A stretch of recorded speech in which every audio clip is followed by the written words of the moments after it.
Doug Ford has fired Ontario's chief scientist, sacked the government's investment czar, terminated its top business advisor, and sidelined Hydro One's leadership in rapid succession. But there's one public servant to whom Ford can't say, "You're fired." Environmental Commissioner of Ontario Dianne Saxe is an independent officer of the legislature and can only be dismissed by MPPs with cause. But even if she hasn't given them reason to remove her, the Progressive Conservative majority has handed her a cause célèbre: carbon pricing. Martin Ray-Cohen writes, Frank Gunn, the Canadian Press, Ontario's Environmental Commissioner, Dianne Saxe, doesn't serve at the pleasure of the Premier. As an independent officer of the legislature, she can only be dismissed by MPPs with cause. But even if she hasn't given them any cause to remove her, the Progressive Conservative majority has surely handed her a cause célèbre: carbon pricing. As the Earth's temperature rises, the fight over global warming is heating up inexorably at Queen's Park. By shutting down Ontario's cap-and-trade system on the pretense of saving people a few pennies at the pump, Ford's Tories are not only clearing the way for unrestricted greenhouse gas emissions, they are opening the door to potential penalties. Article continued. Bella want long-term pain for short-term gain. With Ford's government vowing to oppose any federal carbon tax, it is now doing everything in its power to do nothing about global warming. Read more. Ford ousts Hydro One boss and the utilities board of directors. Doug Ford fires privatization czar, chief investment officer and chief scientist. Editorial. Doug Ford's first acts as Ontario Premier are worrisome. What next? I'm very interested in what the government is going to do. Saxe tells me. Article continued. Below warns that by suddenly tearing down the architecture of a cap-and-trade system that took years to build up, Ontario is leaving itself exposed to unforeseen costs and potential litigation on all fronts. On both sides of the border. That's because Ontario formally linked to carbon markets in Quebec and California, where Canadian and American companies bid at auction for emissions permits that were tradable and valuable. For private companies that have bid nearly $3 billion at auction since last year for those permits, that's a lot of money to lose by government fiat. While reluctant to make predictions, Saxe knows enough from decades of running her own law firm to worry about the consequences, both environmental and legal.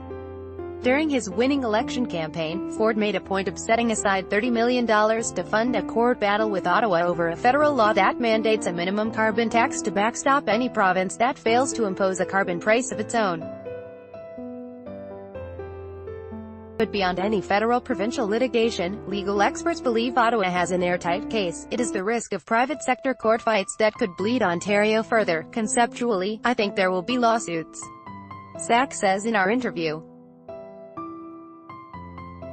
Ontario's Climate Act was not designed for this kind of cancellation, but that will be for a judge to decide. Moreover, California may prove to be fertile ground for lawsuits, because U.S.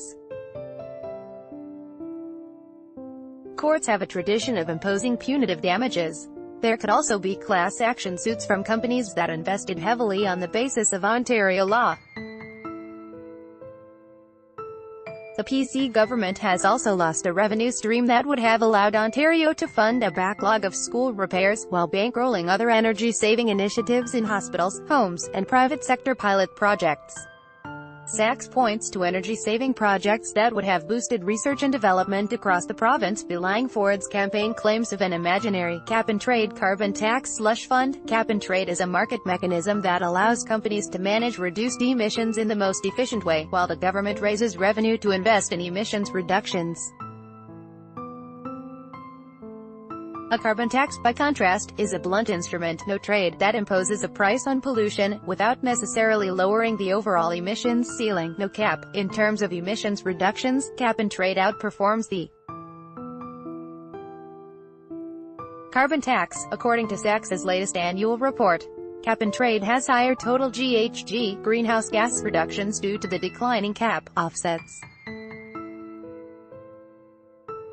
and using revenues to fund low-carbon initiatives. Thanks to Ford, and his self-proclaimed government for the people, the province will likely end up with a carbon tax that is less efficient for the private sector, and more expensive for the people. In addition to the legal costs, opportunity costs, and environmental costs, Ford has also raised the cost of doing business by trading a flexible cap-and-trade system for a rigid carbon tax backstop. As the province's environmental watchdog since 2015, Sachs has tried hard to explain the realities and complexities of climate change. But the political environment has changed in Ontario since she took on her oversight role. Watching Ford's firing spree at the midpoint of her 5-year term, Sachs insists she isn't going anywhere.